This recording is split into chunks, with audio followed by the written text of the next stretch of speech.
अगर हम बात करें कंपनी लॉ की, तो बच्चों आज हमें कंपनी लॉ के बारे में मैंने आपको बेसिक बताया कि कंपनी कैसे चलती है और किस तरीके से कंपनी में वर्किंग होती है, फंड कैसे रेज होता है। उसी के साथ साथ बेसिक टर्म्स, नोटिफिकेशन, सर्कुलर्स, तमाम चीजें हमने डिस्कस करी। अब हम जो बढ़ रहे हैं, थोड़ा सा आगे बढ़ रहे हैं, और जैसे कि आप सभी बच्चे जानते हो कि कंपनी एक्ट के अंदर total 470 sections are there. How many sections? Total 470 sections are there, and today we will discuss in the class section number 1 of Companies Act 2013. Okay, आज जो हम डिस्कस करने जा रहे हैं वो डिस्कस करने जा रहे हैं section number 1 of companies act 2013।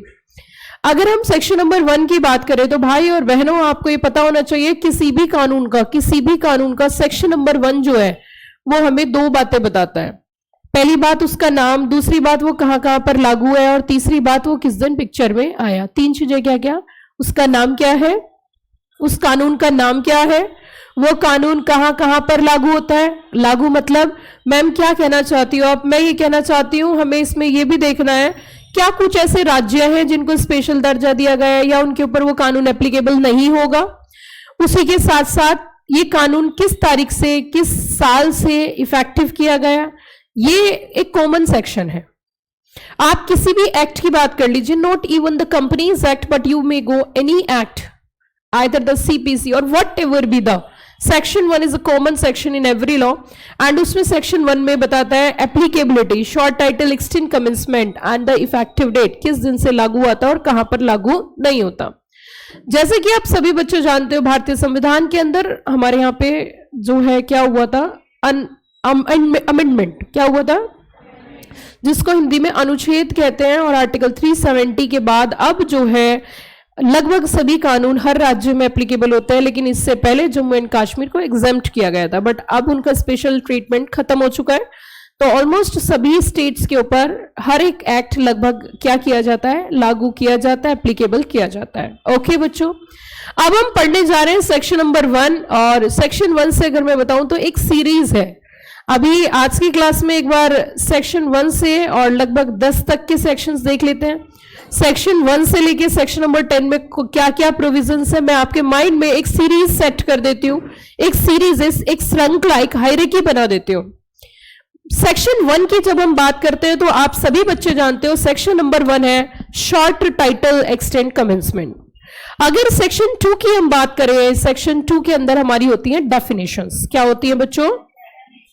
Section 2 में आप जब भी जाओगे तो वहां पर आपको बहुत अलग अलग तरीके की डेफिनेशंस नजर आएंगी।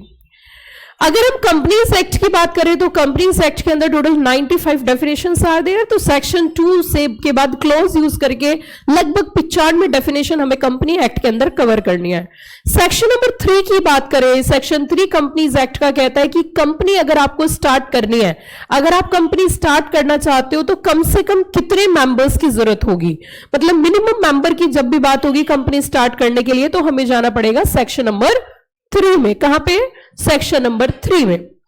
अगर हम बात करेंगे सेक्शन नंबर 4 की, तो सेक्शन नंबर 4 हमारा जो है चारों ओर दिमाग लगाकर मेमोरी क्या होती है, शार्प। तो सेक्शन नंबर 4, जहां जहां तू होगा मेरा साया तेरे साथ होगा, आगे आगे एमओए होगा और पीछे पीछे एओए होगा। तो सेक्शन नंबर 5। तो 1 2 3 4 5। अब हम थोड़ा सा आगे चलते हैं और सेक्शन 6 कहता है, सेक्शन 6 कहता है आग लगा दूंगा मैंने, है कि सेक्शन 6 कहता है मैं आग लगा दूंगा। कि क्या भैया, बात बता क्या है? कि बात ये है कि अगर किसी भी प्रोविजन ने, प्रोविजन कैसे, चाहे कोई एग्रीमेंट हो या कोई मेमोरेंडम हो या कोई आर्टिकल हो या कोई एग्रीमेंट हो या कोई मीटिंग हो, अगर कहीं पर भी मेरी काट हुई, अगर कहीं पर भी मेरा उल्लंघन किया गया, कहीं पर भी मुझे ओवरराइड किया, मैं उसे आग लगा दूंगा। आग मतलब नल एंड वॉइड। फिर दोबारा ध्यान से सुनो, सेक्शन 6 का जो है ओवरराइडिंग इफेक्ट है। क्या शब्द बोला मैंने? Overriding effect over AOA, over MOA, over agreements, over resolutions, whatever be the, किसी भी कागज में आप कंपनी एक्ट को ओवरराइड नहीं कर सकते, कंपनी एक्ट के विरुद्ध नहीं जा सकते। कंपनी एक्ट को आपको फॉलो करना पड़ेगा और जो कंपनी एक्ट कहेगा उसके अगेंस्ट जाके कोई एग्रीमेंट बनाते हो, कोई रिजोल्यूशन पास करते हो, कोई पॉइंट एमओई में डालते हो, कोई पॉइंट एओई में डालते हो, तो यहां पे सेक्शन 6 उसको पूरे तरीके से नल एंड वॉइड कर देता है, क्योंकि कंपनी एक्ट की तानाशाही है। क्या है कंपनी एक्ट की तानाशाही है? वो कहता है जी मुझे कोई भी ओवरराइड नहीं कर सकता। अब हमने कहा जी ओवरराइड कर दिया, ओवरराइड का मतलब क्या? उसके ऊपर जाके कुछ बोलना, दैट इज लॉ में से बोलते हैं ओवरराइड कर दो। ओवरराइड मतलब उसके ऊपर राइड करना, है ना। ओवरराइड का मतलब क्या? वो उसके ऊपर राइड करना। उसने कहा नीचे उतर, नीचे उतर, नीचे उतर, नीचे आ, कि नीचे क्यों? कि नहीं तो मैं तुझे डंडे मार के नीचे उतारूंगा, तू मुझसे ऊपर नहीं जा सकता। If we are concerning about the companies act 2013, what is the objective of companies act 2013? The objective is very clear, to protect the interest of investors, to protect the interest of shareholders, yes or no, just to stop the siphoning of funds, पैसे का गलत प्रयोग होने से बचाना, company के अंदर transparency लेके आना, यही उद्देश्य है किसका? Companies act 2013। कोई भी एग्रीमेंट बनाया उससे क्या किया? ट्रांसपेरेंसी कम की गई या कोई भी फ्रॉड करने की कोशिश की गई। तो ऐसी स्थिति में पिक्चर में दौड़ के कौन आता? कौन सा सेक्शन आता है दौड़ के? कौन सा सेक्शन आता है जल्दी बताओ। अगर कभी भी कंपनी कोई एग्रीमेंट साइन कर रही है और जिसमें कंपनी एक्ट को क्या कर रही है? ओवरराइड, तो पिक्चर में दौड़ के कौन सा सेक्शन आएगा? सेक्शन 6 कहेगा रुको, ठहरो, जरा थोड़ी देर लगेगी। तो इट मीन सेक्शन 6 का सीधा सिंपल फंडामेंटल है, ओवरराइडिंग इफेक्ट है किसके ऊपर? एमओए के ऊपर, एओए के ऊपर, एग्रीमेंट के ऊपर, रिजोल्यूशन के ऊपर। कोई भी चीज उसे ओवरराइड नहीं कर सकती। ये सेक्शन 6 का एक पहलू है, एक छोर है। सेक्शन 6 के दूसरे छोर या दूसरे पहलू की ओर अगर हम चले तो उसमें एक बात और भी लिखी हुई है। सेक्शन 6 कहता है कि अगर कोई प्रोविजन, फिर से सुनना, ध्यान देना बात पे, अगर कोई प्रोविजन ऐसा है जो कि कंपनी के शेयर होल्डर्स को प्रोटेक्ट करता है, कंपनी के शेयर होल्डर्स को, तो वो वैलिड हो सकता है। अब यहां पे माइंड में हुआ कंफ्यूजन कि मैम कैसे, आपको एग्जाम्पल देके बताओ। मैं बताती हूं। मान के चलिए कंपनी एक्ट के अंदर लिखा है कि आपको ये काम अगर करना है तो इसके लिए ओआर पास करना है। क्या पास करना है? हिट हुआ माइंड में? कुछ माइंड में हिट हुआ? ओआर का मतलब क्या होता है? ऑर्डिनरी रिजोल्यूशन, जिसमें जिसको पास करने के लिए 51% और मोर हमें वोट्स की जरूरत होती है फेवर में। लेकिन वही उन्होंने अपने आर्टिकल ऑफ एसोसिएशन में एक बात लिखी कि अगर हम ये काम करेंगे तो इसके लिए हमें एसआर पास करना है। क्या पास करना है? अब मुद्दा ये उठता है, ये तो देखा जाए तो प्राइमा फेसिया क्या नजर आ रहा है कि ये कंपनी एक्ट को क्या कर रहा है? ओवरराइड कर रहा है। देखा जाए तो यही है ना कि कंपनी एक्ट को क्या कर रहा है? ओवरराइड कर रहा है। मुद्दा ये उठता है कि अगर ये कंपनी एक्ट को ओवरराइड कर रहा है तो ये तो नल एंड वॉइड हो जाना चाहिए। आई एम राइट और रॉन्ग? क्योंकि अभी सेक्शन 6 ने कहा, क्या कहा कि आप उसके खिलाफ जो भी जाओगे वो खत्म हो जाएगा। यहां पे उसने ओआर बोला, किसने? कंपनी एक्ट ने। और आर्टिकल में क्या लिखा आपने? एसआर। तो आर्टिकल का प्रोविजन नल एंड वॉइड होना चाहिए। लेकिन उन्होंने कहा कि सुनो, कि क्या?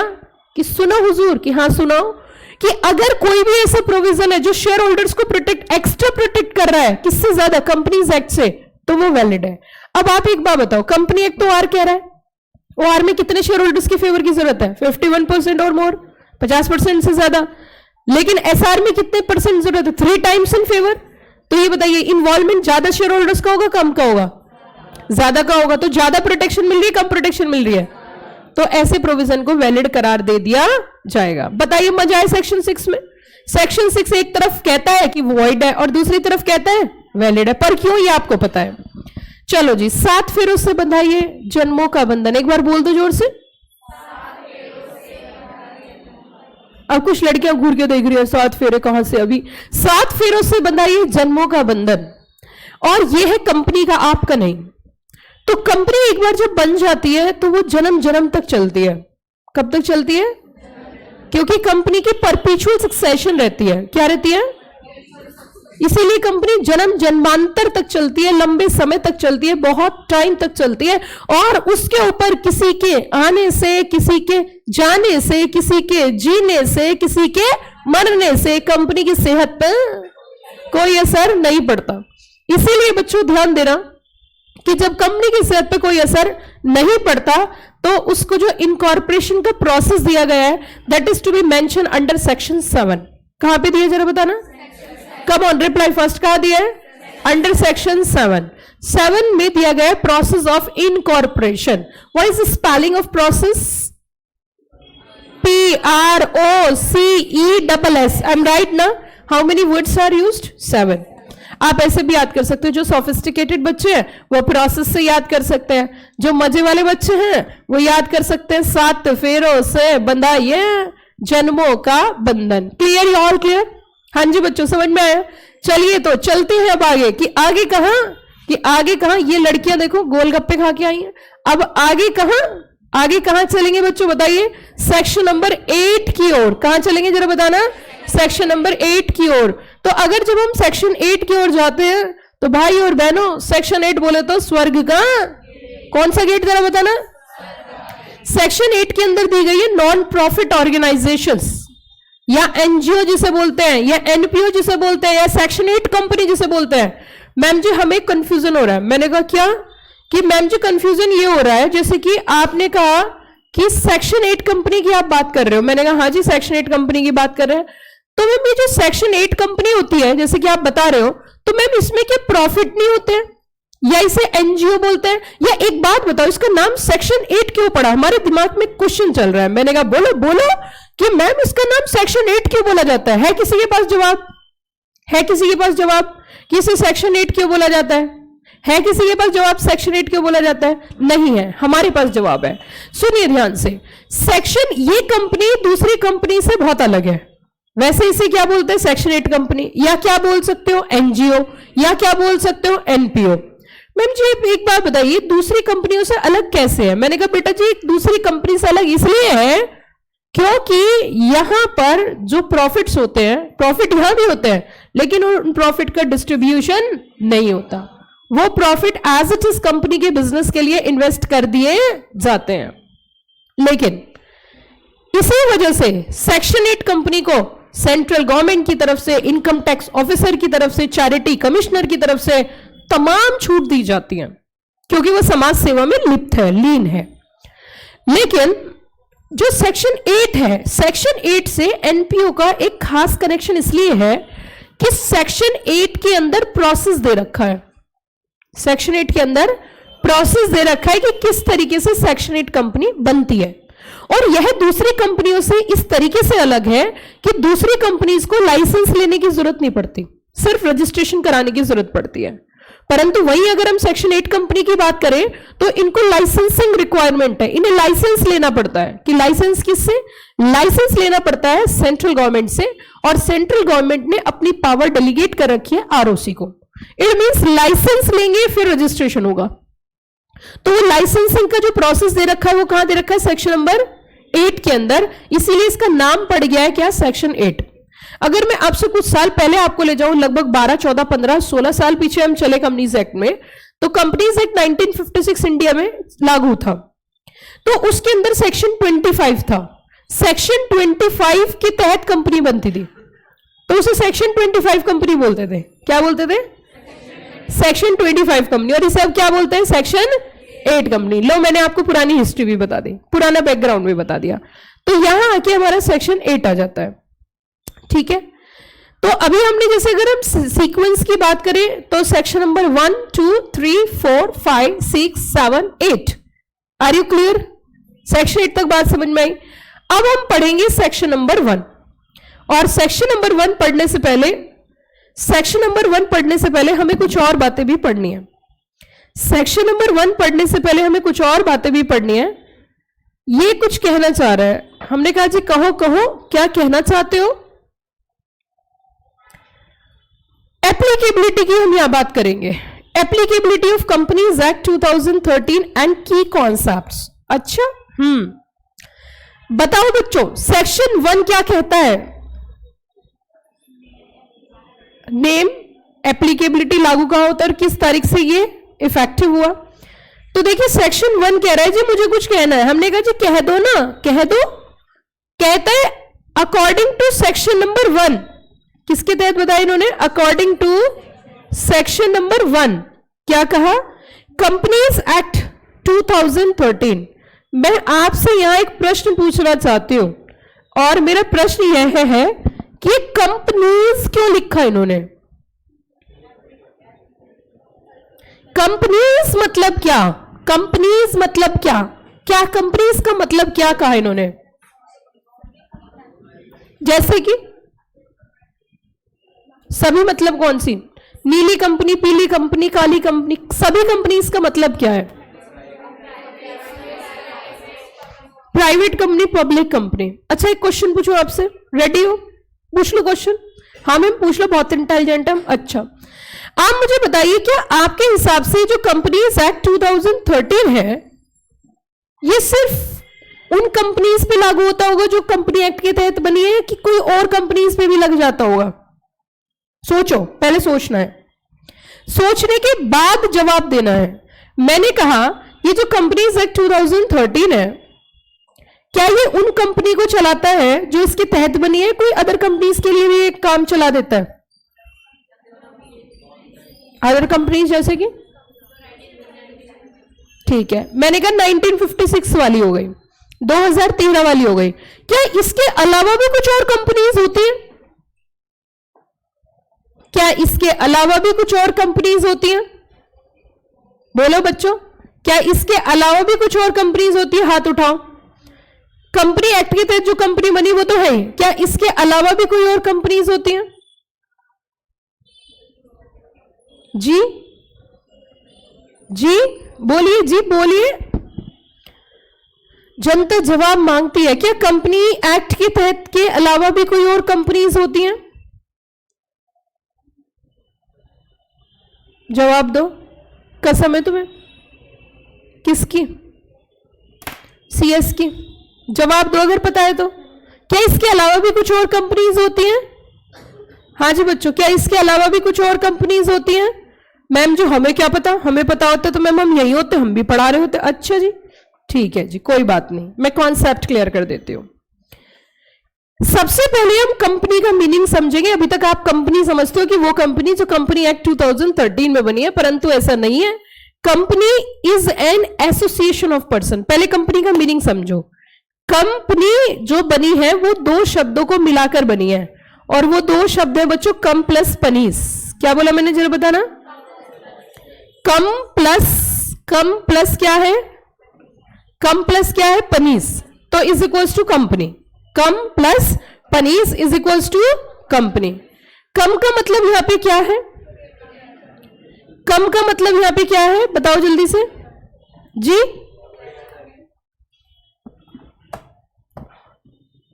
एक मिनट,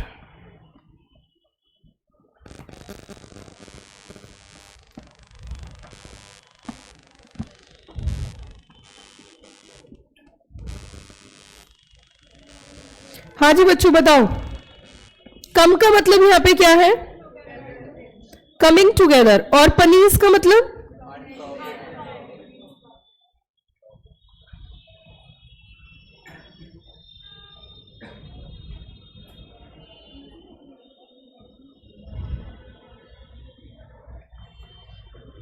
पनीस का मतलब यहां पे मील एंड ब्रेड है, और कम का मतलब है कमिंग टुगेदर। कम का मतलब है कमिंग टुगेदर, और पनीस का मतलब है मील एंड ब्रेड। क्या बोला मैंने, जरा बताना। Meal and bread. फिर से बताइए क्या बोला? मील एंड, आवाज नहीं जोर से बोला। Meal and okay. Meal and bread का मतलब है ब्रिटानिया ब्रेड। ब्रिटानिया ब्रेड, हाँ जी बताओ। ब्रिटानिया ब्रेड, हाँ प्रॉफिट। ओके, यहाँ पे meal and bread is equals to profits होता है। ओके लाइव वाले बच्चों, yes ma'am. Meal and bread here profits. अब सुनो अगली बात। Company is an association of persons who are working together to earn profits. To earn profits. अब सुनो मेरी बात। यहां पे उन्होंने कहा कि कंपनी जो है वो एसोसिएशन ऑफ पर्संस है, और जो एक साथ एकजुट होते हैं, एकजुट होकर काम करते हैं, और किसके लिए? अपना सपना मनी। बोल दो जोर से, अपना सपना मनी, प्रॉफिट्स के लिए।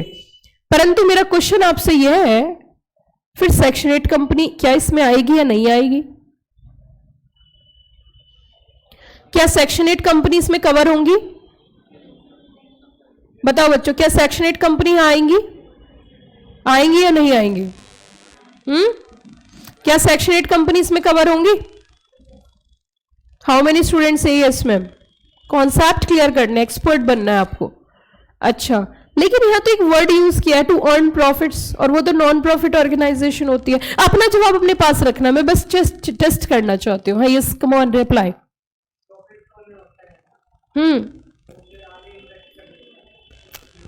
और कोई बच्चा? वो तो नॉन प्रॉफिट ऑर्गेनाइजेशन होती है, एनपीओ, एनजीओ। बोले जी।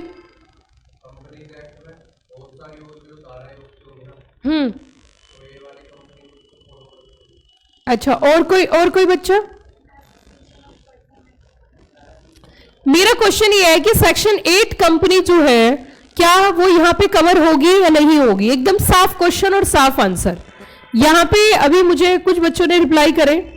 एक बच्चे ने कहा मैम प्रॉफिट तो होता है, डिस्ट्रीब्यूट नहीं होता। एक ने बच्ची ने कहा क्या बोला था आपने? यही बोला था आपने, क्या बोला था पीछे?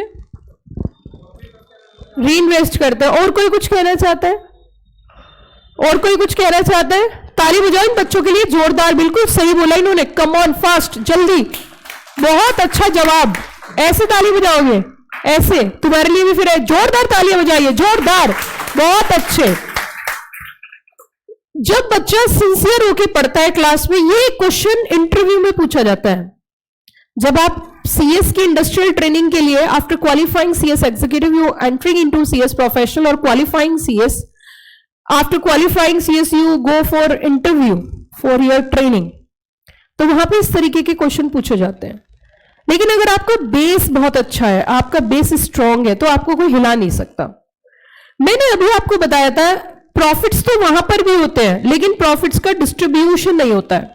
प्रॉफिट्स का डिस्ट्रीब्यूशन नहीं होता है। आप जो कोर्स कर रहे हो वो आसान नहीं है, ये मैं भी बता देना चाहती हूं। कोर्स आसान नहीं है। औकात से बाहर जाके काम कर रहे हो, औकात से ऊपर जाके काम कर रहे हो, बस पता तुम्हें भी नहीं क्यों कर रहे हो, लेकिन औकात से बाहर जाके काम कर रहे हो। और भाई साहब, ये 3 साल आपकी जिंदगी के बहुत मुश्किल साल है।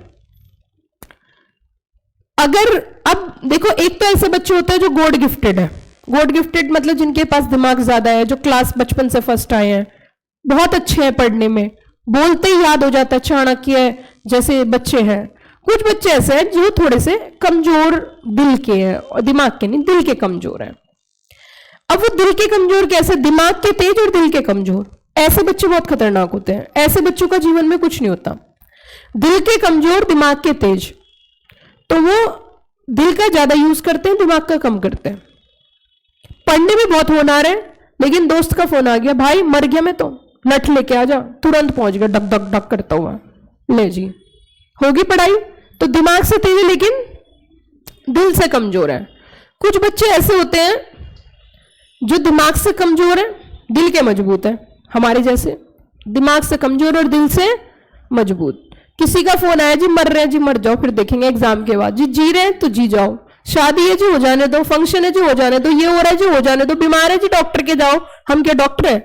जो इस तरीके के बच्चे हैं वो कामयाब है।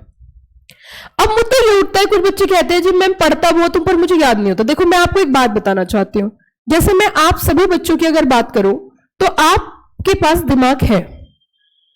क्यों है आपके पास दिमाग? क्योंकि आपको अगर कोई चांटा मारता तो आपको पता है मुझे दर्द हुआ। आपको ये भी पता है ये अच्छे कपड़े, खराब कपड़े, गाड़ी है, बंगला है, ये है, ये है, सही है, ये गलत है। तो इसका मतलब भगवान ने दिमाग तो आपको दिया है। आपको ये थोड़ी पता कोई भी मार के चले गया, आपको पता ही नहीं किसने मार दिया। तो इस टाइप की कैटेगरी में आप नहीं हो, इसका मतलब आपके पास दिमाग तो है। ये तो फैक्ट है, जितने बच्चे क्लास में बैठे हैं। अब उस दिमाग का इस्तेमाल कितना करना है ये आपके ऊपर है, उसका यूज कितना करना है। जितना ज्यादा यूज करोगे उतना ज्यादा तेज दिमाग हो जाएगा। जितना कम दिमाग पे जोर डालोगे दिमाग उतना वीक हो जाएगा, क्योंकि mind is a very beautiful organ. ठीक है, तो जितनी चीजें मैं आपको, अब मैंने आपसे बताया कि भैया जी आपने जो काम करा है ये अपने औकात से बाहर जाके कर लिया है, और ये एक तरीके की मुसीबत ही मान लो, और ये एक तरीके का नर्क मान लीजिए, नर्क का जीवन है ये। और तुम इस दलदल में तो फंस चुके हो, दलदल है ये, फंस गए दलदल में तो तुम। अब तुम निकल नहीं सकते, क्योंकि जब तक तुम निकलना चाहोगे समय बहुत आगे निकल जाएगा, पीछे मुड़ के तो आप देख ही नहीं सकते। अब दलदल में फंसो तो दलदल में से निकला कैसे जाएगा? पूरी मेहनत करनी पड़ेगी, जान लगानी पड़ेगी, मैं पहले ही बता रही हूं। इतनी जान लगानी पड़ेगी, इतनी जान लगानी पड़ेगी कि जितनी आपके अंदर है भी नहीं उससे भी ज्यादा। अगर तुमने मेहनत नहीं करी रिजल्ट 0 आएगा, साल हो जाएंगे 3 खराब, जिंदगी हो जाएगी बकवास, शादी होगी नहीं या कोई करेगा नहीं। आप समझो बात को। अब आप छोटे बच्चे नहीं हो, अब आप बड़े हो चुके हो। अब आपका जीवन एक चौराहे पे खड़ा है, एक ऐसी राह पे खड़ा है, अगर आगे निकले तो बहुत आगे है और नहीं तो बहुत बुरी स्थिति हो जाएगी।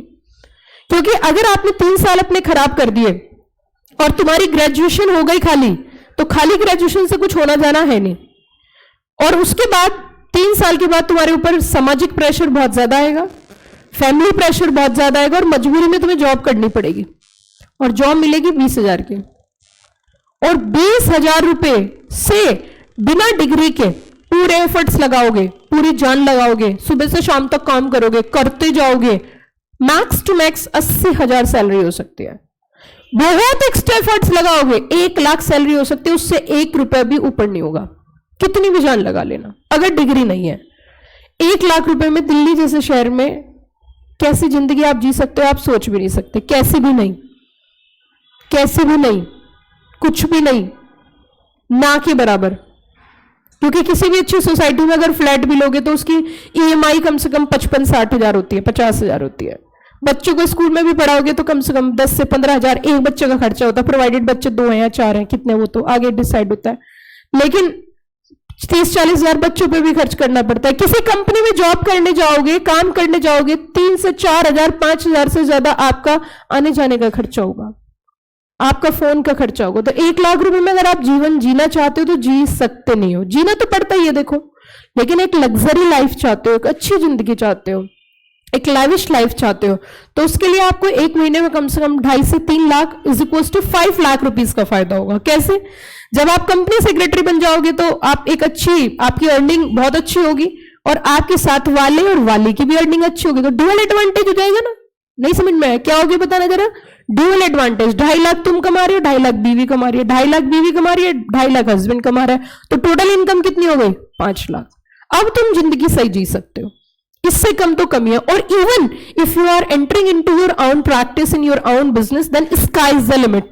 Sky is the limit. क्या बोला मैंने?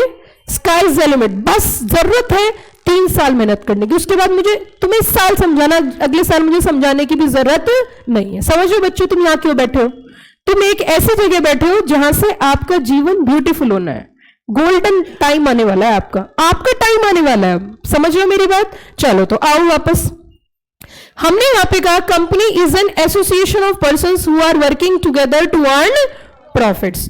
तो क्या इसके अंदर सेक्शन 8 कंपनी आती है? हमने कहा बिल्कुल आती है, क्योंकि सेक्शन 8 कंपनी में एक बात लिखी हुई है कि क्या सेक्शन 8 कंपनी के अंदर एक पॉइंट मेंशन है। सेक्शन 8 कंपनी कहती है कि जी प्रॉफिट तो होगा, लेकिन प्रॉफिट का डिस्ट्रीब्यूशन नहीं होगा। किसके बीच में? मेंबर्स के बीच में, जो पैसे लेके आएंगे। तो फिर उस प्रॉफिट का क्या किया जाएगा? अचार डाला जाएगा कि नहीं, उस प्रॉफिट को उसी बिजनेस में री इन्वेस्ट कर दिया जाएगा।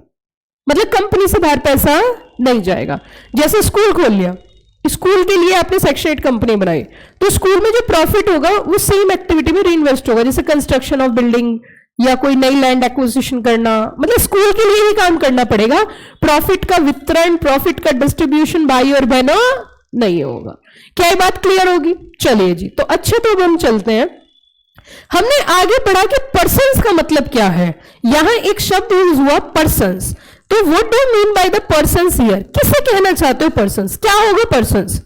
तो जब पर्सन की ओर बढ़े तो इन्होंने यहां पे कहा here person means there are 2 type of person. हमने कहा क्या कि जी एक तो होता है नेचुरल पर्सन और दूसरा होता है आर्टिफिशियल पर्सन। कि नेचुरल पर्सन कौन? Human being. और artificial person which is created by law, legal person जिसे हम बोलते हैं, जो आईज किसके आईज में पर्सन होता है? In the eyes of law.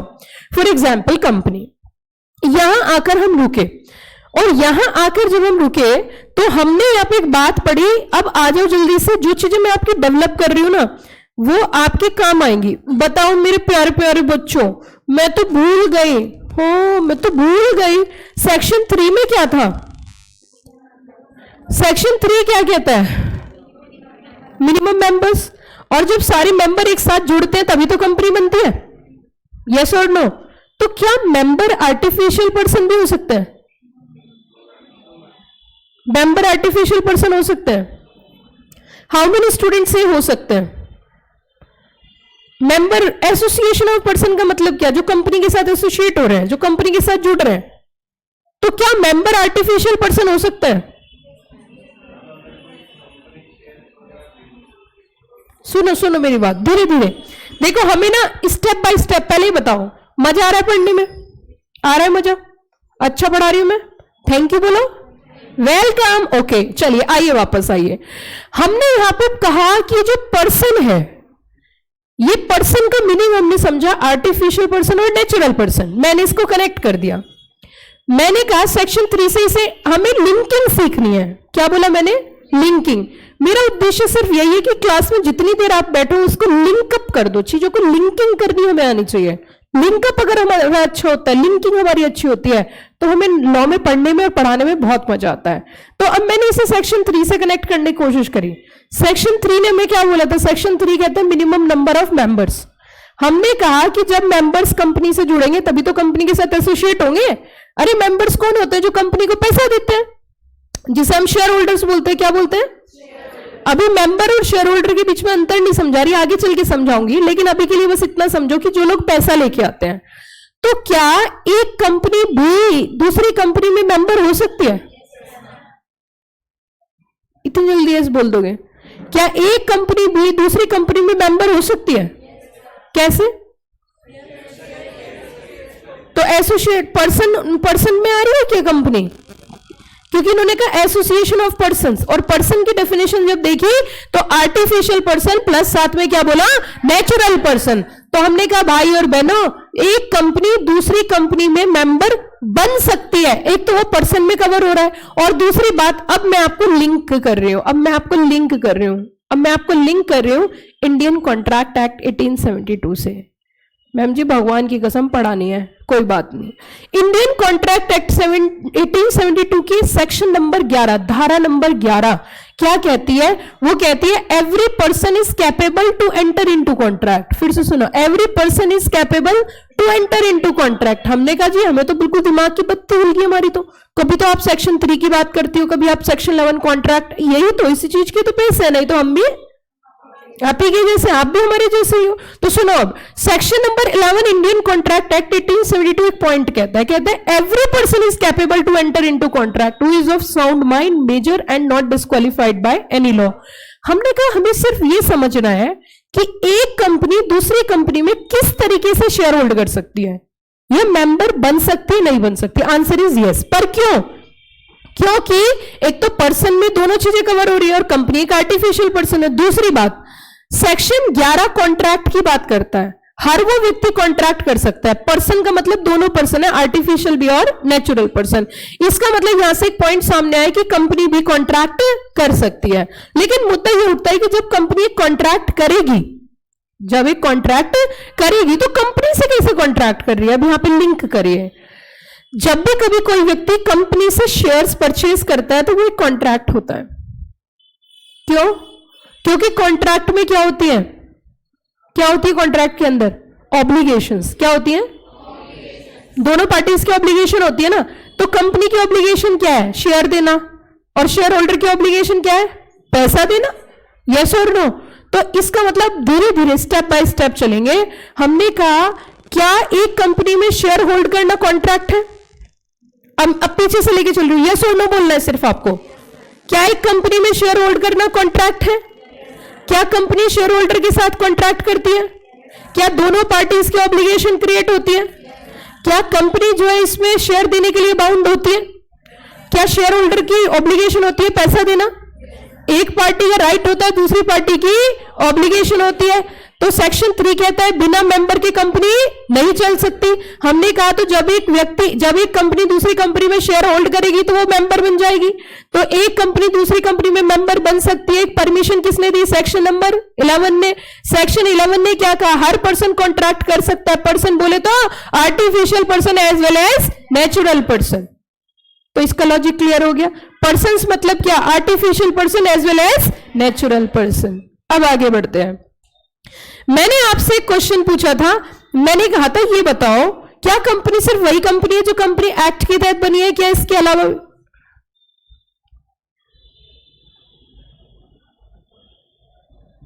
सोमून दास। भाई आवाज नहीं आई मेरी? और कोई बच्चा रिप्लाई करना चाहे? ऑडियो वीडियो क्लियर नहीं है क्या? हेलो लाइव स्टूडेंट्स, जल्दी बताओ, जल्दी से, ऑडियो वीडियो क्लियर नहीं है? लाइव में जो बच्चे पढ़ रहे हैं, ऑडियो वीडियो क्लियर है? Live students, audio video clear? Yes, come on, reply fast, come on, reply fast, जल्दी।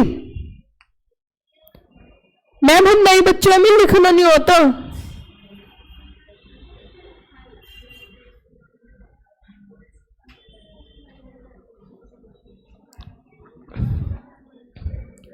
कंचन वर्मा, अविनाश संगमा, भाई सब नाम तो बड़े टफ है इस बार बच्चों के। ऑडियो वीडियो क्लियर है? देखो आपका नाम तो बहुत टफ है, सोम्यून दास, तो मैं आपको दास साहब बोलूंगा। दास जी, आपके फोन में खराबी है, आप अपने फोन की ऑडियो बढ़ाइए क्योंकि और बच्चों के लिए आवाज क्लियर है। ठीक है बेटा, चलो जी, चलो आओ, वापस आओ। हाँ जी, मेरा क्वेश्चन वही टिका है जहां से शुरू हुआ था। मैंने कहा था कि कंपनी सिर्फ वही कंपनी होती है जो कंपनी एक्ट के तहत बनी है, इसके अलावा भी कोई कंपनी हो सकती है? एक बच्चा बोला जी हो सकती है।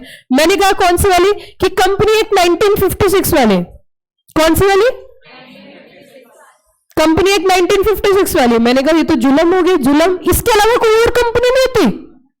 कौन सी बता बेटा?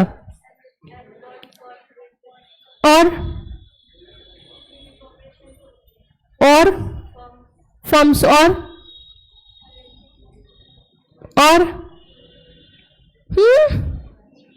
बोलो बेटा, बोलो,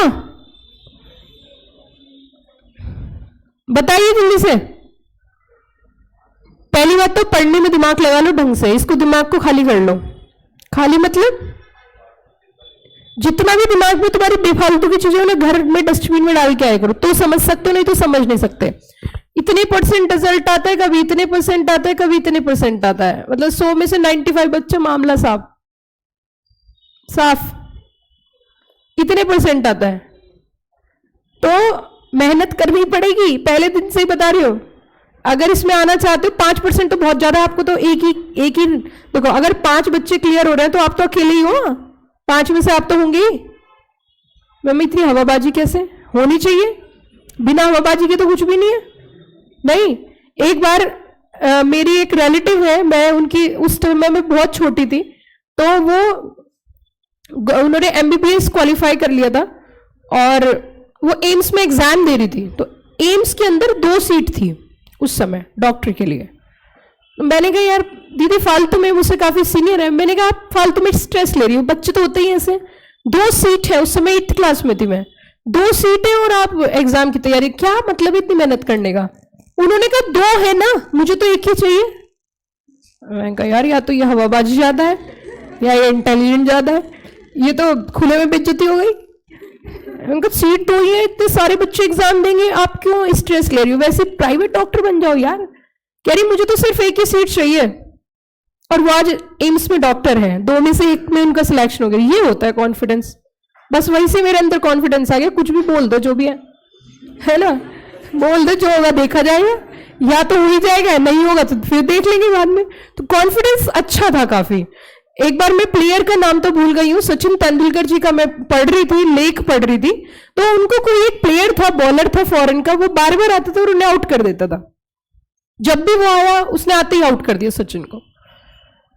तो सचिन ने फिर कसम खाई थी कि मैं तुझसे ही आउट नहीं होऊंगा, और उन्होंने प्रॉपर लिखा था और साइन करा था। ओके,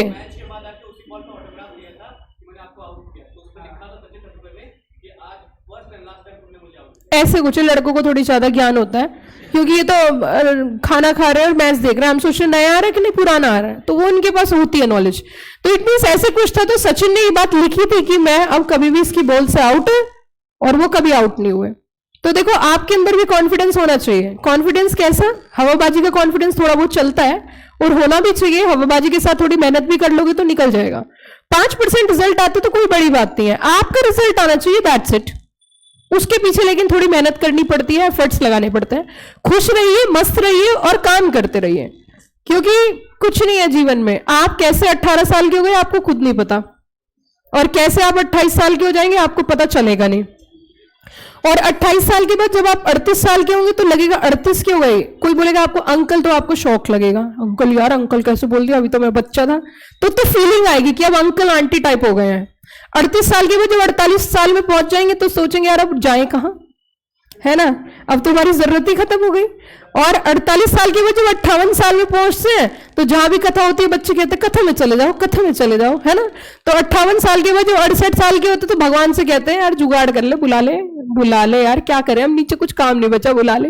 तो ऐसे ही लाइफ मूव ऑन होती है। तो enjoy it, enjoy every day, है ना। ऐसा नहीं है कि तुम सीएस कर रहे हो तो तुम एंजॉय नहीं कर सकते, लेकिन टाइम मैनेजमेंट होना जरूरी है।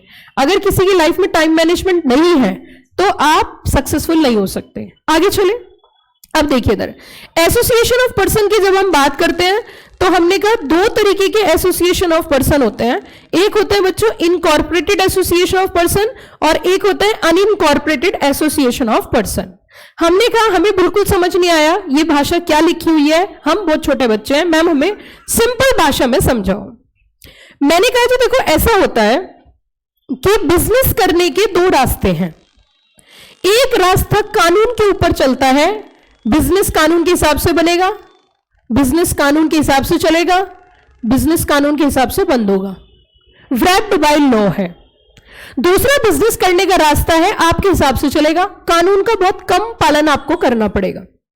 जहां पे बिजनेस कानून के हिसाब से बनता है, कानून के हिसाब से चलता है और कानून के हिसाब से बंद होता है, उसे बोलते हैं इनकॉर्पोरेटेड एसोसिएशन। क्योंकि इनकॉर्पोरल शब्द से ये आया, it is wrapped by law। क्या बोला मैंने? आपका बिजनेस कानून के हिसाब से बनेगा, कानून के हिसाब से चलेगा और कानून के हिसाब से ही बंद होगा, तो उसे बोलते हैं इनकॉर्पोरेटेड एसोसिएशन। क्या बोलते हैं? Incorporated association. दूसरा रास्ता क्या बताया मैंने?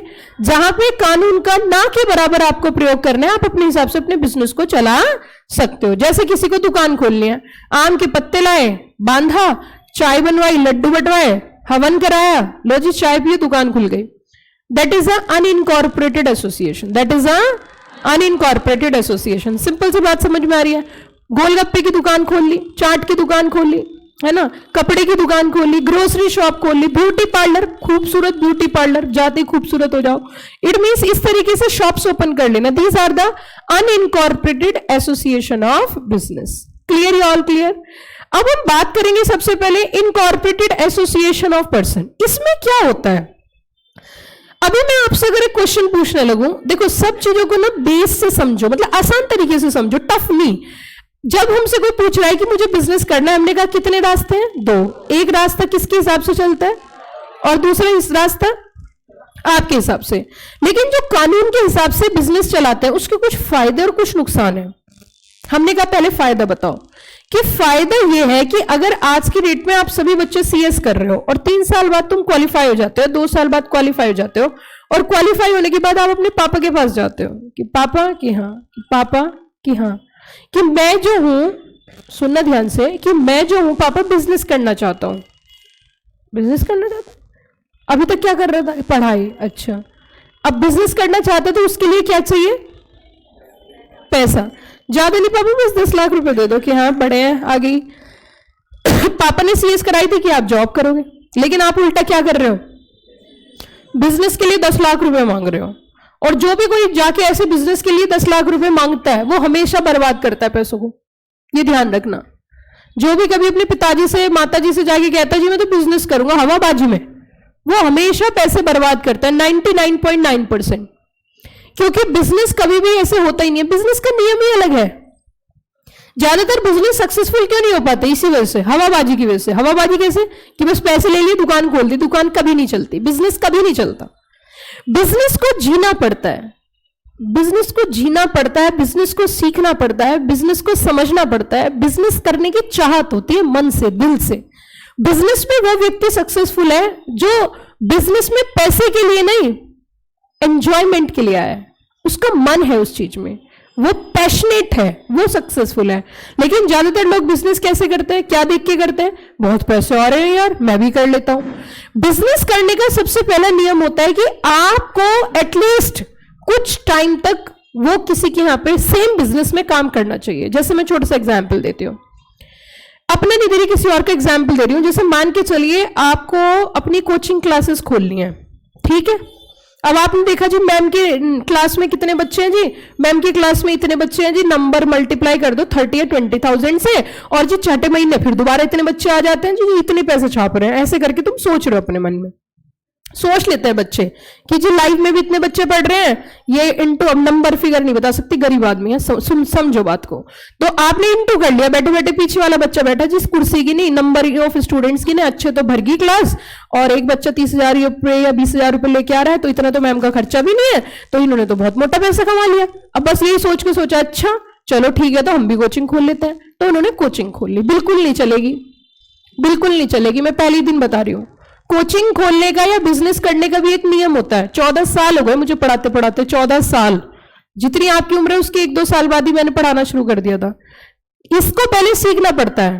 पहले हमारे यहाँ आओ, हमारे यहाँ पढ़ाना सीखो, और हमारे यहाँ से बच्चे लेके भाग जाओ, और फिर अपनी कोचिंग खोल दो। ऐसे करते हैं सब। तो इट मीन्स पहले आपको आना भी तो चाहिए वो काम करना। खाली पढ़ाने से कोचिंग नहीं चलती, मैनेजमेंट करना पड़ता है, अपडेशंस करनी पड़ती हैं, बहुत सारी चीजें होती हैं, तब जाके हम इस स्टेज पे आते हैं। इस स्टेज पे आने के लिए हमें पीछे बहुत प्रयास करने पड़ते हैं। सुबह जल्दी जगना पड़ता है, बुक्स पढ़नी पड़ती हैं, अपडेशंस पढ़नी पड़ती है, पार्लियामेंट हिस्ट्री पढ़नी पड़ती है, इंटरप्रिटेशन करना पड़ता है, क्रक्स बनाने पड़ते हैं, निमोनिक्स बनाने पड़ते हैं, तब आपके सामने हम पेश होते हैं, तब जाके हम आपको पढ़ाने आते हैं। तो लगता है क्या वो सीधे आ गए हैं। तो बिजनेस का नियम होता है। अब बिजनेस में एक और प्रॉब्लम है, बिजनेस में एक प्रॉब्लम है, अगला माफ और पिछला साफ। अब ये अगला माफ पिछला साफ क्या है कि जो बिजनेस में लगाया वो तो जाता ही जाता है, पीछे से घर वालों के पैसे और लेके जाता है, क्योंकि अगर इसमें लॉसेस होने स्टार्ट हो जाते हैं तो फिर खतरनाक हो जाती है सिचुएशन। तो इस रिस्क को मिनिमाइज करने के लिए the best form of doing business is company. Ma'am क्यों? क्योंकि इनकॉर्पोरेटेड फॉर्म में एक सबसे बड़ा फायदा होता है, that is the separate legal entity. क्या बोला मैंने मैम? सेपरेट लीगल एंटिटी का मतलब क्या होता है? हम तो यही नहीं समझ पा रहे। सेपरेट लीगल एंटिटी का मतलब होता है आप और आपका बिजनेस, आप और आपका बिजनेस दोनों की अलग एंटिटी है। दोनों की क्या है? अलग एंटिटी है। In future if your business is suffering huge losses, then in that situation your personal assets are not liable to repay the debts। आपके पर्सनल एसेट्स को कोई टच भी नहीं करेगा। समझ में आई बात? तो इसे बोलते हैं सेपरेट लीगल एंटिटी। दूसरी बात, दुकान पे लाला जी बैठे हैं, लाला जी बैठे बैठे हो गए मोटे, इतने मोटे हो गए, इतने मोटे हो गए।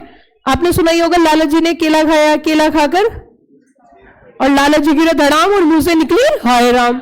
अब लाला जी दुकान पे बैठते हैं और लाला जी का पेट हो गया बहुत ज्यादा मोटा, और इतना मोटा हो गया वो उनको हो गई डायबिटीज, और उनको बड़ी बीमारी हो गई। अब बीमारी होने के बाद लाला जी गए हॉस्पिटल, दुकान बंद। अब बच्चों का क्या होता है, बच्चे जैसे घर पे कोई गेस्ट आता है पैसे दे के जाते हैं, और बच्चा सोचते है गेस्ट यहां और मैं वहां, कहा लाला जी की दुकान पे, सीधा पॉकेट में पैसे और लाला जी की दुकान पे। देखा क्या, दुकान तो बंद है, दुकान तो क्या है, बंद है।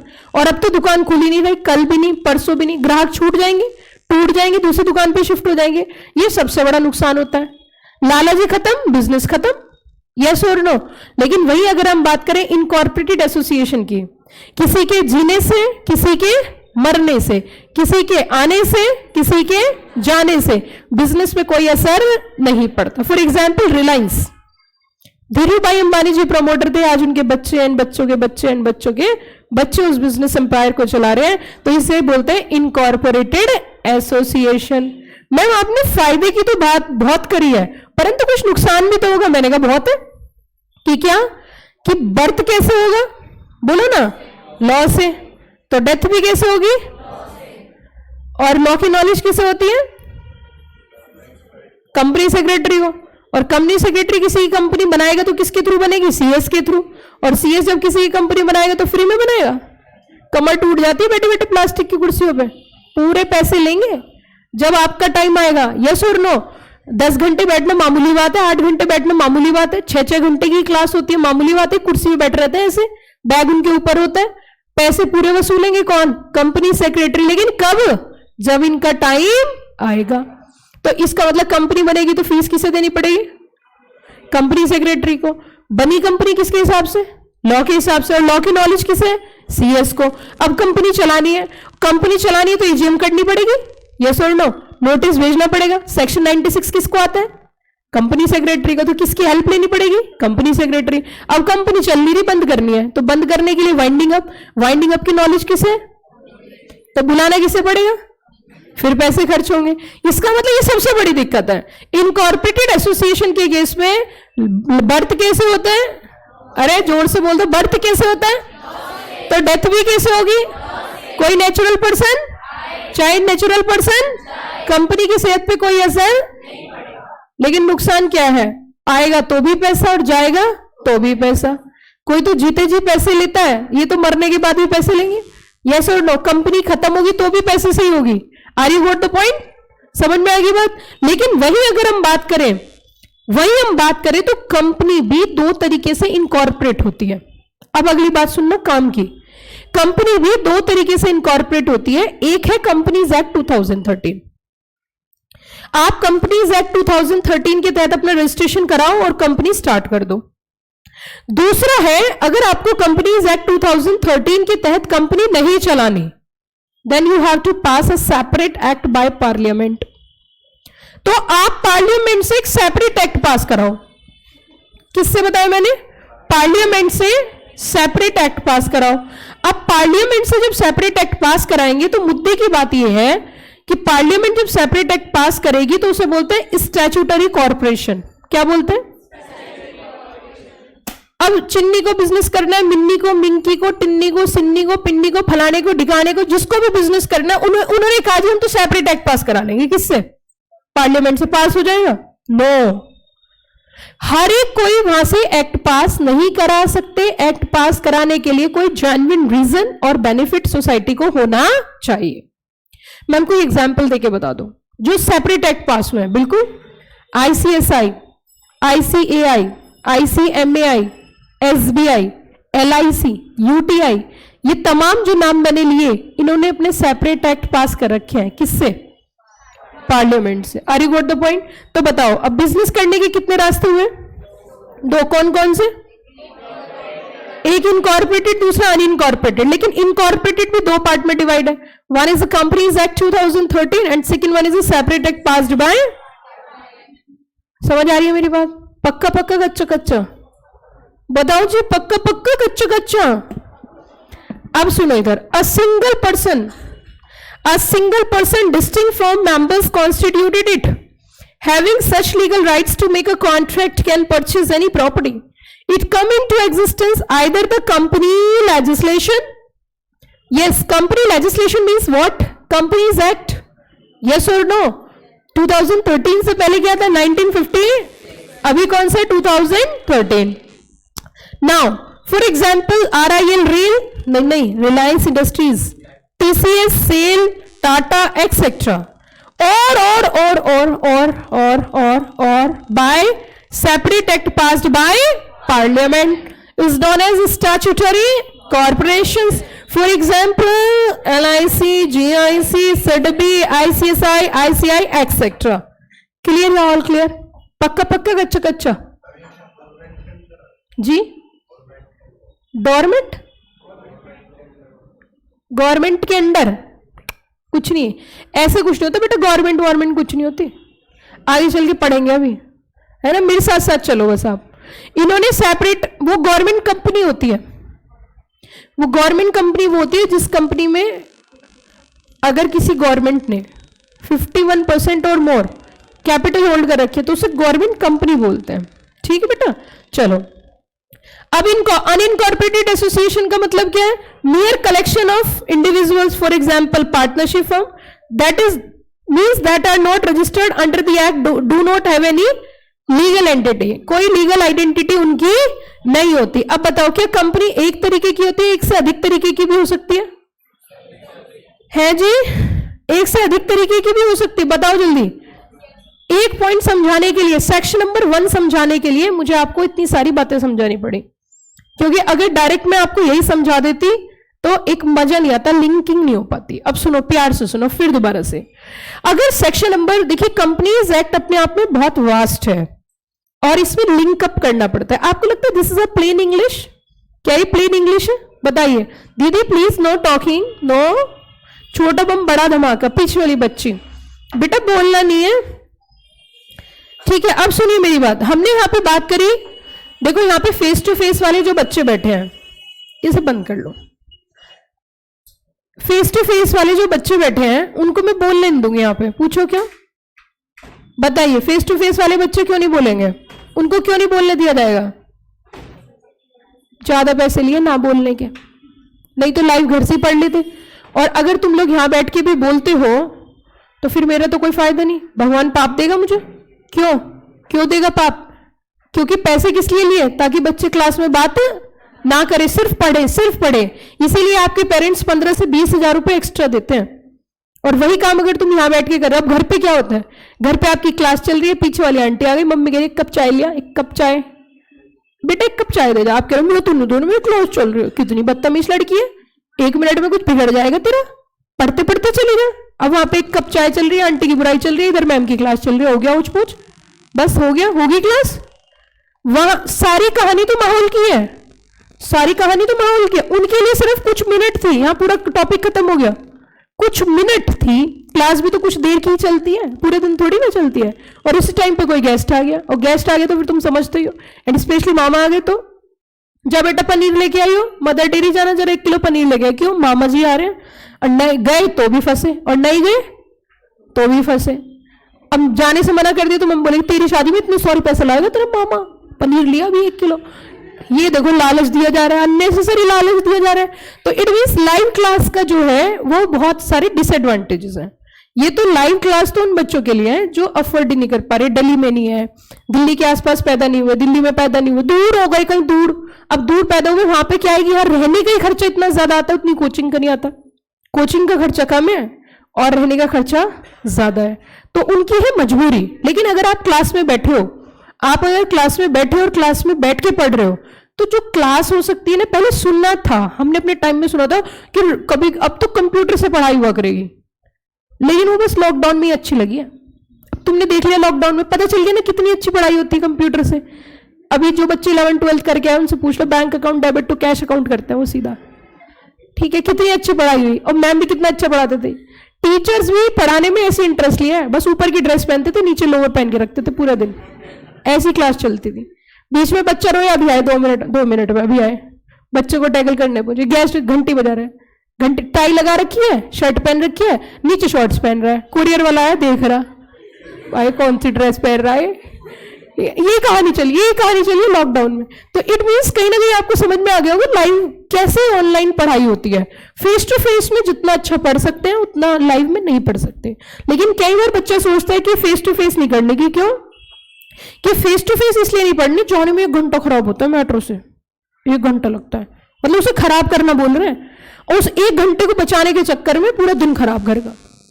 कम से कम यहाँ 1 घंटा लगाने के बाद क्लास तो प्रॉपर ले लेते हैं, माहौल तो है, एक्सपोजर तो है।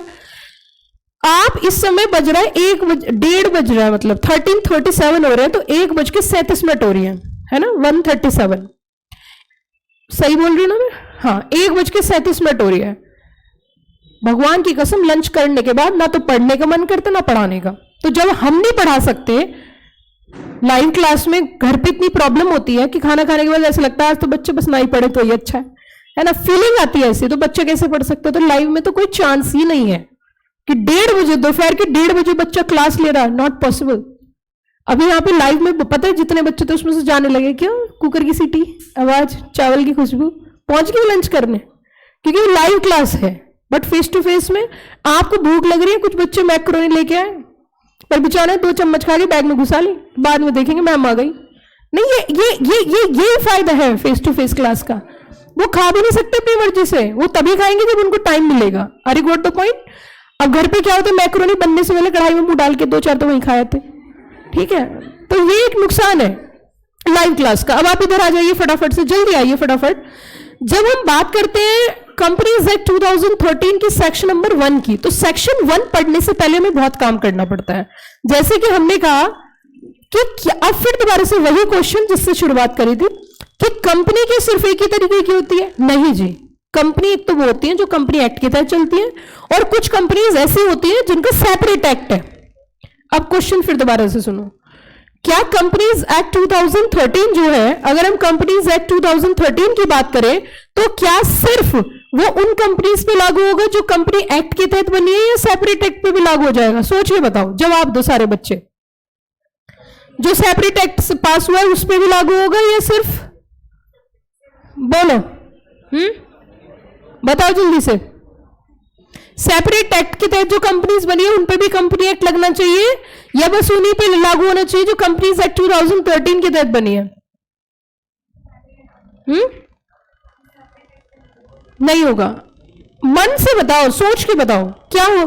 क्या जो कंपनीज का सेपरेट एक्ट पास हुआ है, स्टैट्यूटरी कॉर्पोरेशन तो समझ रहे हो ना, स्टैट्यूटरी कॉर्पोरेशन के ऊपर भी कंपनीज एक्ट एप्लीकेबल होगा, या सिर्फ खाली कंपनीज एक्ट के तहत जो कंपनी बनी उन्हीं पर लागू होगा? जी हाँ, बोलो ना, जवाब दो। अच्छा, मैं जिससे पूछू वही बताएगा। आप बताओ बेटा। खाली जो कंपनीज एक्ट के तहत कंपनी बनी है उनके लिए कंपनी एक्ट 2013 है, जो सेपरेट एक्ट के तहत पास हुई है उनके ऊपर कंपनी एक्ट लागू नहीं होगा, यही है ना? Okay, very good, well done. आप ठीक है, मन यही कह रहा है आपका। हाँ बताइए बेटा।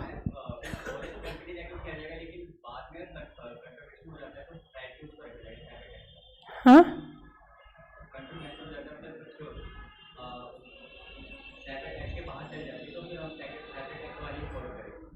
अच्छा, और कोई बच्चा या बच्ची?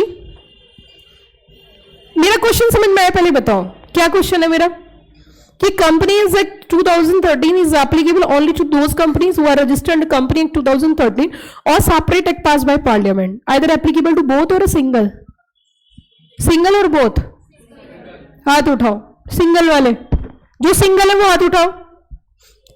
सिंगल वाले हाथ उठाओ। ओके, ठीक है, ऑलमोस्ट पूरी क्लास सिंगल है, बहुत अच्छी बात है, चक्कर में नहीं पड़ना ज्यादा डबल के। ठीक है, बहुत अच्छी बात है। इसका मतलब स्टैट्यूटरी कॉर्पोरेशन के ऊपर एप्लीकेबल, और बोथ वाले हाथ उठाना, बोथ, जो सिंगल नहीं है, बोथ वाले हाथ उठाओ। अच्छा, क्या मैं क्यों पूछ सकती हूँ बोथ वाले से? क्यों, मतलब मन में क्यों आई ये बात? हाँ बताओ बेटा।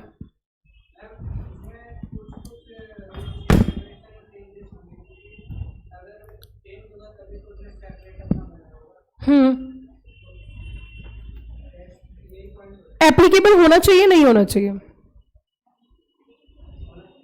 होना चाहिए। ठीक है, ताली बजाओ इस बच्चे के लिए।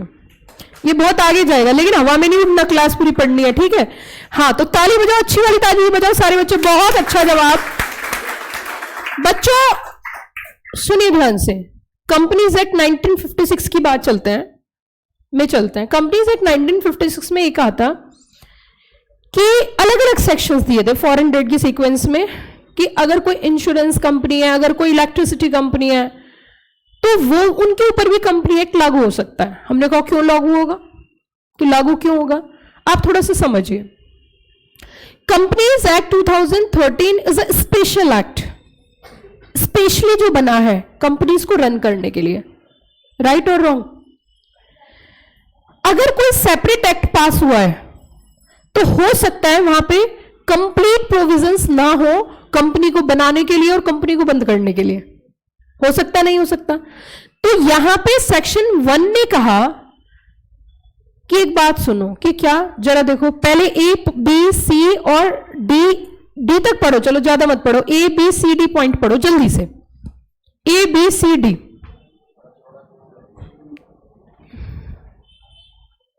ए बी सी डी पॉइंट पढ़ो जल्दी से।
तो पढ़ लिया बेटा सबने?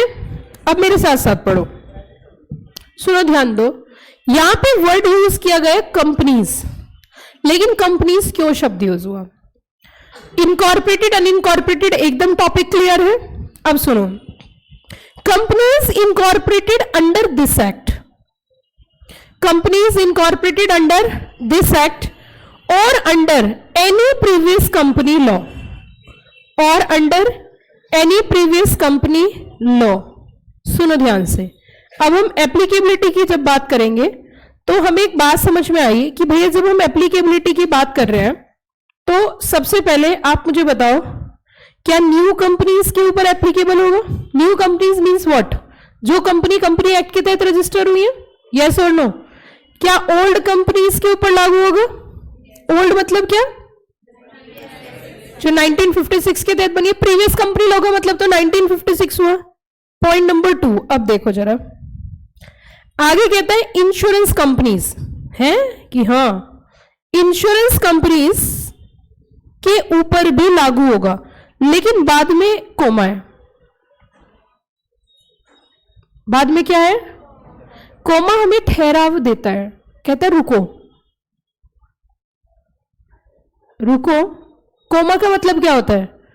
इंश्योरेंस कंपनीज के बाद कोमा आया है तो इसका मतलब कुछ कह रहा है। इंश्योरेंस कंपनीज के बाद कोमा दिया है तो इसका मतलब क्या हुआ? पहले से इसे देखो, इससे कनेक्ट करो। अप्लाई का मतलब क्या है?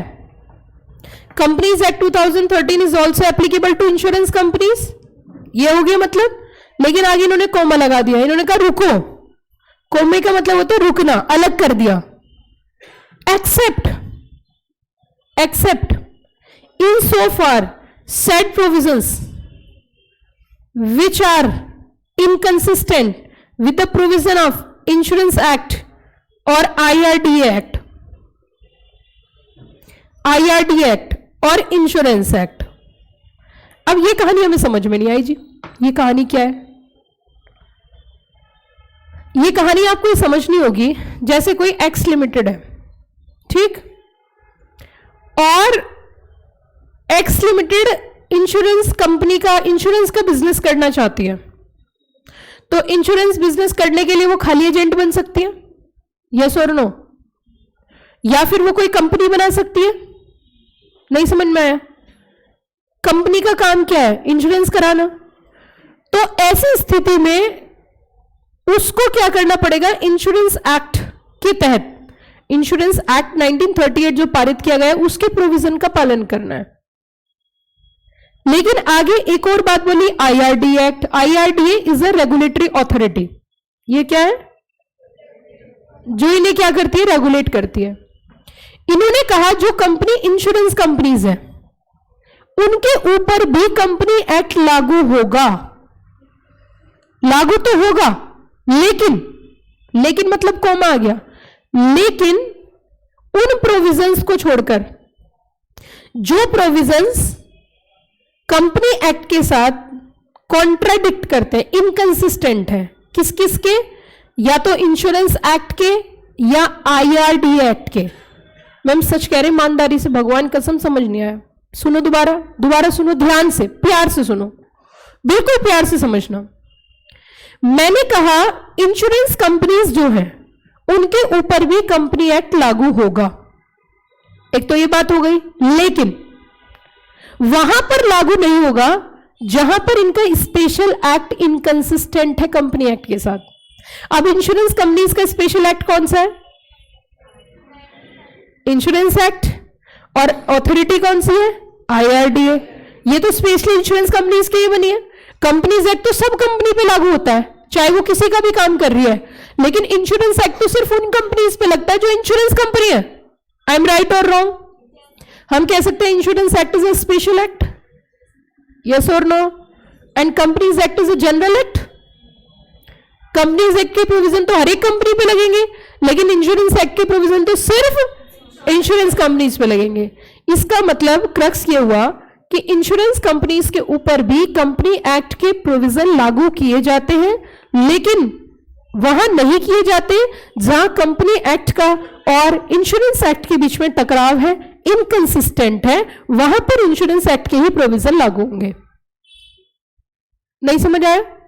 कितने बच्चों से समझ में नहीं आया? हाथ उठाओ। जिन्हें समझ नहीं आया, समझ नहीं आया, सच्ची कसम खाना।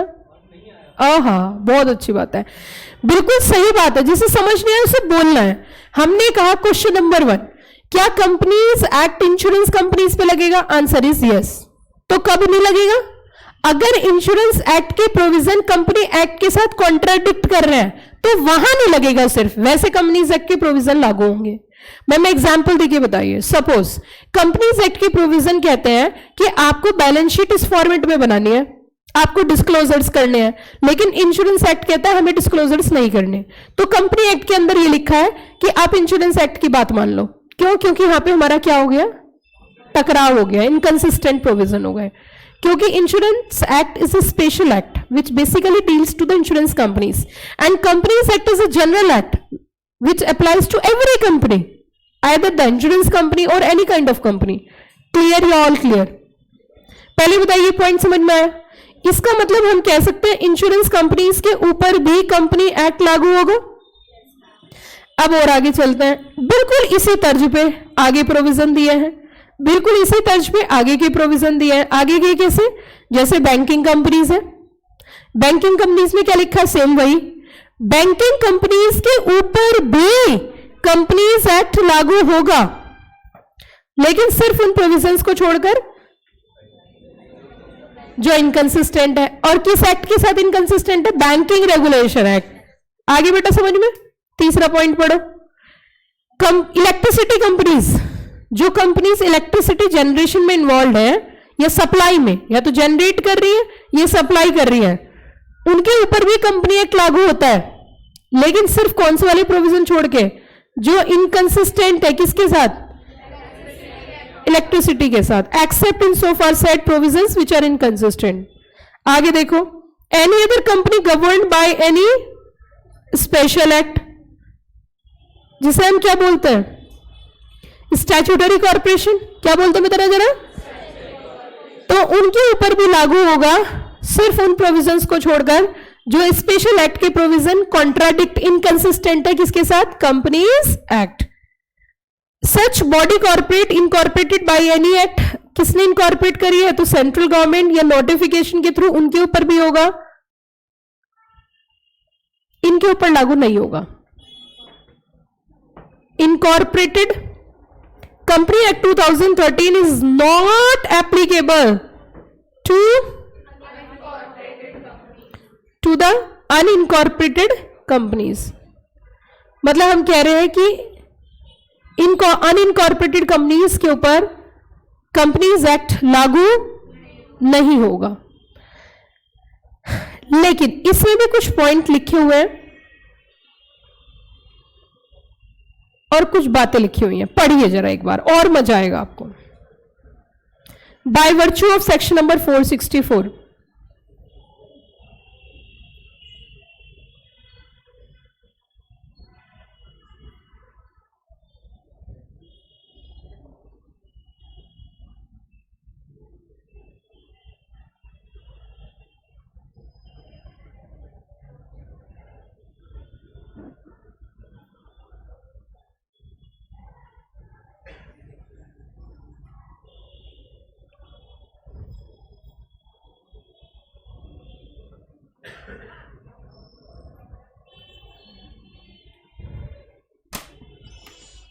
पढ़ो बेटा, फिर देखती हूं आपने क्या समझा, क्या इंटरप्रिटेशन करा।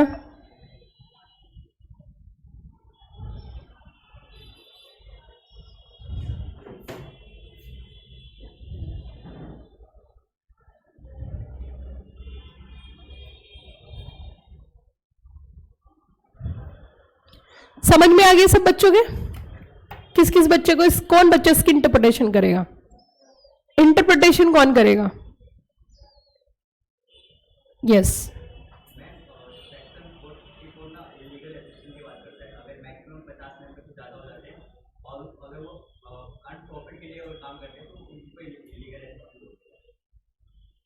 ओके, और कोई बच्चा?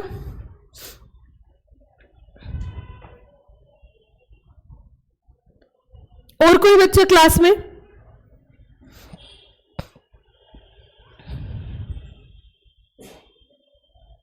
और कोई बच्चा क्लास में जो इसकी इंटरप्रिटेशन कर सकता हो? हाँ बताइए।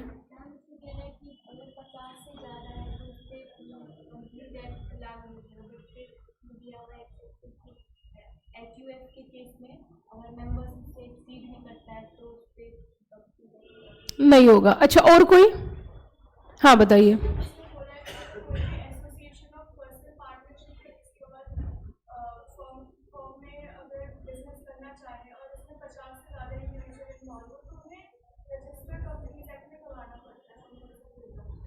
और वेरी गुड। अच्छा आपने ये पहले कभी कहीं पढ़ा है या आपने मन से इंटरप्रिटेशन करी है? हाँ तभी तो। सुनिए जी, सुनिए सुनिए जी बच्चों, सुनिए। ये 464 कह रहा है मेरी बात सुनो। 464 कह रहा है मेरी बात सुनो। हमने कहा सुनाओ सुनाओ, आसान तरीके से समझते हैं। 464 कह रहे हैं मुझे कुछ कहना है, तो हमने क्या कहा? कह दो ना। तो क्या कहा इन्होंने कि बिजनेस करना चाहते हो जी, करना चाहते हैं। प्रॉफिट कमाना चाहते हो जी, कमाना चाहते हैं। कितने आदमी हैं कि 50 से ज्यादा है? सुन कि क्या, या तो कंपनी एक्ट के तहत रजिस्ट्रेशन कराओ, नहीं कराना तो किसी अदर लॉ के तहत रजिस्ट्रेशन कराओ। मतलब ये कोई जबरदस्ती तानाशाही है कि तानाशाही है?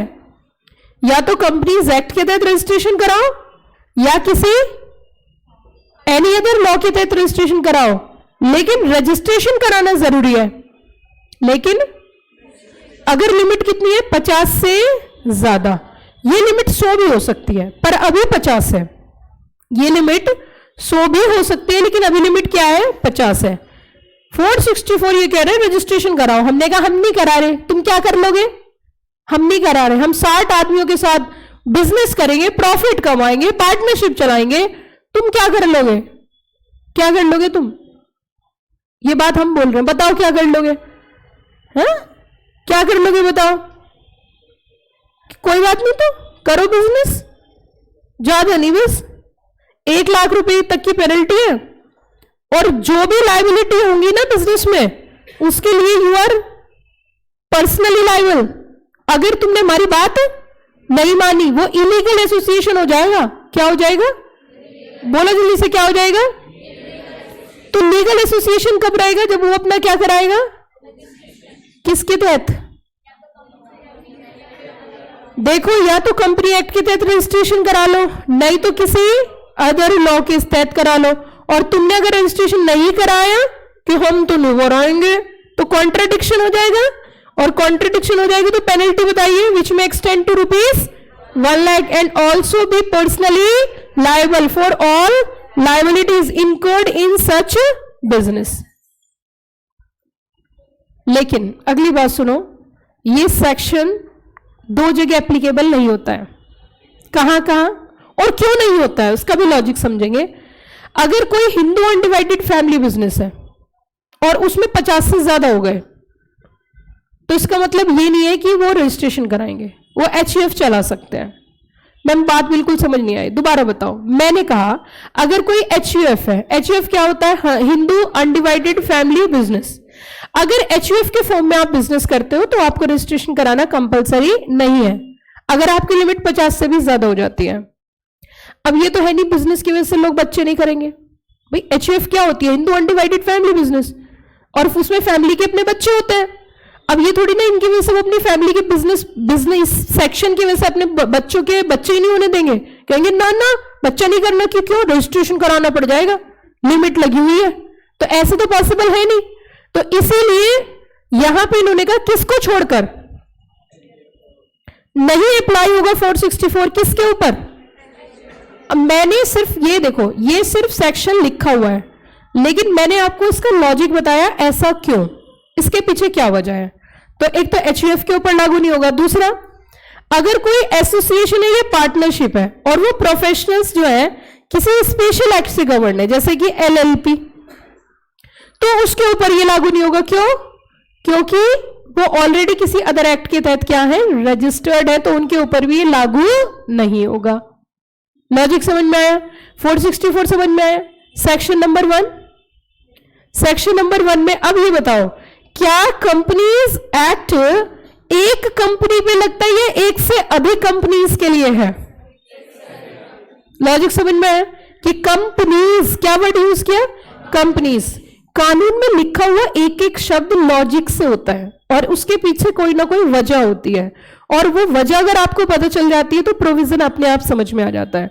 कानून पढ़ने का सबसे पहला वजह तरीका यही होता है कि ये जो प्रोविजन आया है ये क्यों आया है और किस वजह से आया है, किस इंटेंशन से आया है। जब तक हमें इंटेंशन समझ नहीं आएगी तब तक हम अच्छी इंटरप्रिटेशन नहीं कर सकते। दूसरी चीज, कानून में अच्छा पकड़ करने के लिए, अच्छी पढ़ाई करने के लिए लिंकिंग होती है। जितनी ज्यादा सेक्शंस की लिंकिंग हम कर सकते हैं, अगर वो लिंकिंग हम आपस में कर दें तो बच्चों का कॉन्सेप्ट क्लियर होता है और उनको इंटरेस्ट क्रिएट होता है और उनकी नॉलेज एनहेंस होती है। तो एक तो वाई क्या है वो तो है ही, लेकिन साथ में ऐसा क्यों है और इसको लिंक अप करना, लिंकिंग बनाना एक दूसरे की, एक दूसरे सेक्शंस के साथ। जब हमारी लिंकिंग बहुत अच्छी हो जाती है, लिंकिंग अच्छी आपकी तो तब होगी जब आपको बहुत सारे एक्ट की नॉलेज होगी। अभी तो आपकी शुरुआत है, अभी तो धीरे धीरे मैं आपको लेके चलूंगी। देखिए हमारे लेवल में और आपके लेवल में बहुत अंतर होता है, लेकिन हम अपने लेवल से नहीं पढ़ाते। मैं जब क्लास में पढ़ाती हूं तो मैं ये सोच के नहीं पढ़ाती कि मुझे सारी चीजें आती हैं, मैं ये सोच के पढ़ाती हूं कि मुझे उन बच्चों को पढ़ा रहे हैं जिन्हें कुछ नहीं आता, जीरो लेवल से। अगर मैं ऊपर वाले लेवल से आपको पढ़ाना शुरू करूंगी तो मैं तो ये सोचूंगी इनकॉर्पोरेटेड एसोसिएशन भी पता है, अनइनकॉर्पोरेटेड भी पता है, स्टैट्यूटरी कॉर्पोरेशन भी पता है, आपको सब पता है, लेकिन मुझे पता है कि अभी बच्चों का शुरुआती दौर है, उन्हें कुछ भी नहीं पता। यही एज्यूम करके मैं आपको क्लास में पढ़ाती हूँ कि अभी बच्चों की शुरुआत है और वाकई में उन्हें कुछ भी नहीं पता। और जब हम जीरो लेवल से पढ़ते हैं तो हमें एक एक चीज क्या हो जाती है, समझ आती है। एक एक चीज समझ में आती है तो लिंक कर सकते हो। तो हमने जो सेक्शन नंबर 1 पढ़ा है वो लिंक अप करके पढ़ा है, डेफिनेशन से कंपनी की, एसोसिएशन ऑफ पर्सन से, अनइनकॉर्पोरेटेड एसोसिएशन से, सेक्शन 3 से, सेक्शन 11 कॉन्ट्रैक्ट एक्ट से। Are you got the point everybody? Concept समझ में आया? आज की क्लास में हम सिर्फ इतना ही रखेंगे, फिर मिलेंगे हम अगली क्लास में। लेकिन लेकिन लेकिन लेकिन लेकिन लेकिन रुको, अभी अगर हम बात करें कंपनीज एक्ट की, तो बेटा कंपनीज एक्ट की क्लास में किसी को भी एक सिंगल क्लास भी ड्रॉप नहीं करनी है, क्योंकि सिंगल क्लास ड्रॉप करने का मतलब है कॉन्सेप्ट निकल जाना, और कॉन्सेप्ट निकल जाएगा तो इतने मल्टीपल कॉन्सेप्ट्स आपको पढ़ने हैं कि पकड़ नहीं पाओगे, तो छुट्टी नहीं करनी है। चलिए बच्चों, थैंक यू। लाइव वाले बच्चे अच्छा बताइए, किसी को कोई डाउट? कोई नहीं पूछेगा। लाइव में किसी को कोई डाउट?